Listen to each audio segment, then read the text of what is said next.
सृष्टि स्थिति विनाशानां शक्तिभूते सनातनी गुणाश्रये गुणमये नारायणी नमोऽस्तुते।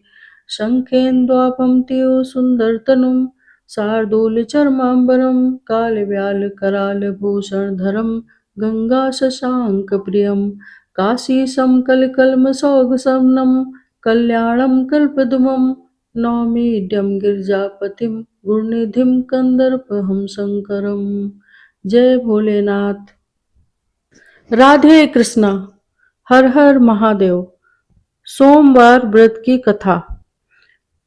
यह व्रत भगवान शिव को समर्पित है और इसे करने तथा इस कथा को सुनने से भगवान भोलेनाथ प्रसन्न होते हैं और भक्तों की सभी मनोकामनाएं पूर्ण करते हैं। एक समय की बात है, किसी नगर में एक धनी साहूकार रहता था। उसके पास धन संपत्ति की कोई कमी नहीं थी, लेकिन उसे एक बड़ा दुख था कि उसका कोई पुत्र नहीं था। पुत्र प्राप्ति की कामना से वह हर सोमवार को व्रत रखता था और पूरी श्रद्धा के साथ शिव मंदिर जाकर भगवान शिव और माता पार्वती की पूजा करता था। उसकी सच्ची भक्ति देखकर माता पार्वती प्रसन्न हुई और उन्होंने भगवान शिव से साहूकार की मनोकामना पूरी करने का आग्रह किया। शिवजी ने पार्वती जी से कहा, हे पार्वती, इस संसार में हर प्राणी को उसके कर्मों का फल मिलता है। इस साहूकार के भाग्य में पुत्र का योग नहीं है। लेकिन माता पार्वती के बार बार आग्रह करने पर शिवजी ने साहूकार को पुत्र प्राप्ति का वरदान दे दिया। साथ ही शिवजी ने यह भी कहा, इसे पुत्र तो प्राप्त होगा, लेकिन उस बालक की आयु केवल 12 वर्ष ही होगी। साहूकार यह सब सुन रहा था। उसे न तो बहुत खुशी हुई और न वही बहुत दुख। उसने अपनी शिव भक्ति और सोमवार का व्रत पहले की तरह जारी रखा। कुछ समय बाद साहूकार की पत्नी गर्भवती हुई और उसने एक अत्यंत सुंदर पुत्र को जन्म दिया। जब बालक 11 वर्ष का हुआ तो साहूकार ने उसे उसके मामा के साथ शिक्षा प्राप्त करने के लिए काशी भेज दिया। साहूकार ने मामा को बहुत सारा धन दिया और कहा, रास्ते में जाते हुए जहां भी रुको वहां यज्ञ और ब्राह्मण भोज कराते हुए जाना। मामा भांजे इसी तरह यज्ञ और दान पुण्य करते हुए जा रहे थे। रास्ते में एक नगर पड़ा जहां के राजा की पुत्री का विवाह होने वाला था। जिस राजकुमार से विवाह होना था वो एक आंख से काना था। राजकुमार के पिता ने जब साहूकार के सुंदर पुत्र को देखा तो उसके मन में कपट आ गया। उसने सोचा कि क्यों ना इस सुंदर लड़के को दूल्हा बनाकर विवाह संपन्न करा लूं और बाद में इसे हटाकर अपने बेटे को राजकुमारी के साथ ले जाऊंगा।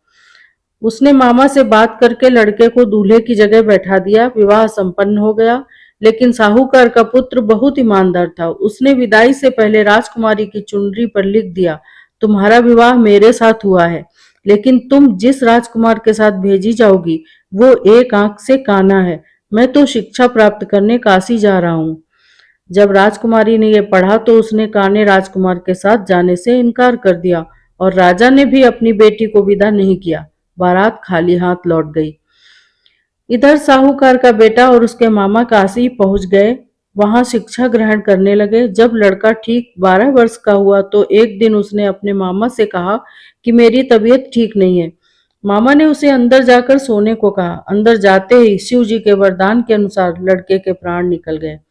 मृत भांजे को देखकर मामा विलाप करने लगा। संयोगवश उसी समय भगवान शिव और माता पार्वती उधर से गुजर रहे थे। पार्वती जी ने रोने की आवाज सुनी तो शिव जी से कहा, प्रभु कोई बहुत दुखी है, कृपया इसके कष्ट दूर करें।